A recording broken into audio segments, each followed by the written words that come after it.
So Angela Rayner has been in the news this past week, and it seems that reports about her tax affairs have actually ramped up quite recently. But what is actually going on? So this whole ordeal is about whether Rayner paid the right taxes on the sale of a council house back in 2015. And the whole thing came about because Lord Ashcroft made claims about her in a book. And I find that so funny that a literal lord is dedicated a section in his book about a working class woman. I just thought that was a very funny juxtaposition. But essentially, she is being accused of giving wrong information about her address. So Angela and her then husband, Mark, got a 25% discount on a council house through Right to Buy. Now, her husband, Mark, had another home, and Angela didn't declare whether she was a resident at Mark's address, but there's actually no evidence to suggest that she was actually living there. Now, they bought their council house back in 2007 and didn't marry until 2010. So, look, it's very likely that, if you have a partner who you haven't married yet, then you might be living separately. Now, apparently, if she was a resident at Mark's address, she would have paid more tax. I don't really understand that bit. That kind of confuses me. But questions arose when she re-registered her kids and she gave two different addresses. One of the addresses was the council house.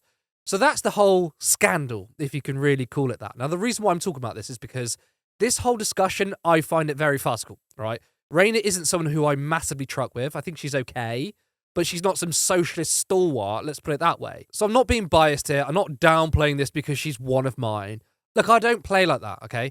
I'm not a Labour supporter who refuses to acknowledge Labour's wrongdoings because of party bias. I have no party bias. I despise Labour almost as much as the Tories, right? I have no personal stake in any of this. But apparently the difference in tax she would have paid was around 1,500 quid.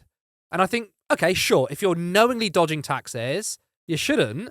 But I've seen so much of the media, especially GB News, right-wing commentators and Tory MPs getting so outraged about this, and it's just so hypocritical. We have former Tory ministers who avoided millions in taxes. They gave dodgy COVID contracts to their mates. I mean, if Rayner accidentally didn't pay 1,500 quid, that isn't going to make much of a difference to the treasurer, is it? But I like to see the millions of pounds that Michelle Mone took from us through her PPE company.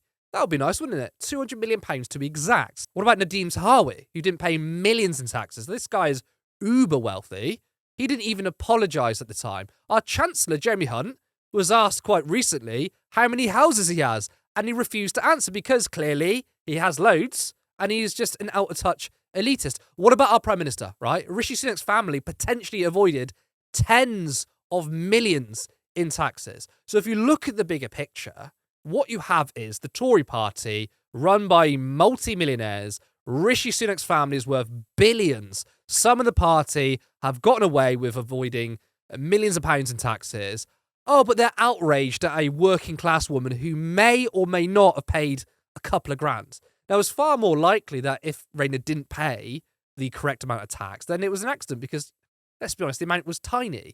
But for Sunak, Zahawi, not paying millions, tens of millions, that was an accident? Yeah, right. I think it's an indictment of how biased the media is. Now, for someone like Keir Starmer, who's enjoyed a fairly easy ride, the media aren't that worried about a Labour government. They pose no threat to power. But I'm talking about the more right-wing media, especially GB News, because they are so biased that they pretend that Labour are hard left, You see some of the comments from these so-called journalists who acts like Labour in power is going to turn us into a socialist dystopia. Please don't threaten me with a good time. Now, Labour's economic policy is almost identical to the Tories, but they're using the Fox News playbook where, they called people like Obama a communist simply because he's from the Democratic Party. Anyone who has D next to their name, must be hard left. And they're doing the same here because they'll accuse anyone in Labour as being woke, left-wing, socialist, communist, despite the party being pretty right-wing. And even on social policy, they don't really delineate that much from the Tories. And that's the way it seems they are approaching this with Rayner. This is a complete scandal and she's got to go. Yet how aggressive were they when it came to all the Tory scandals when there are tens of millions involved? So if I'm honest, I don't really think this is a big deal. What matters to me is how this will affect the country. And if you ask me, who was more out of touch? A working class woman who may or may not have avoided paying 1,500 quid, or multi-millionaire Tories who give tax breaks to themselves and their mates? I think I know which one. If you enjoyed this video, make sure you like and drop a comment. It's good for the algorithm and I'm interested in what you have to say. If you're not already subscribed, please do and hit the notification bell. You can also support this channel by becoming a member for 99p per month. And if you're feeling a little more generous, then you can support us on Patreon for £3 or £5 per month.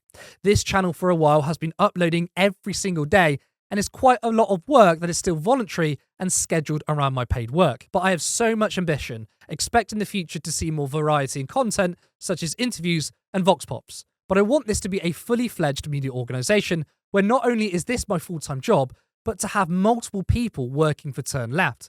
I like to see a live show in the future, more content that delves into culture, history, and much more. But that can only be done if there's money. So please, if you can, support us in any way that's in your capacity. And thank you to existing members, subscribers, and patrons. See you next time.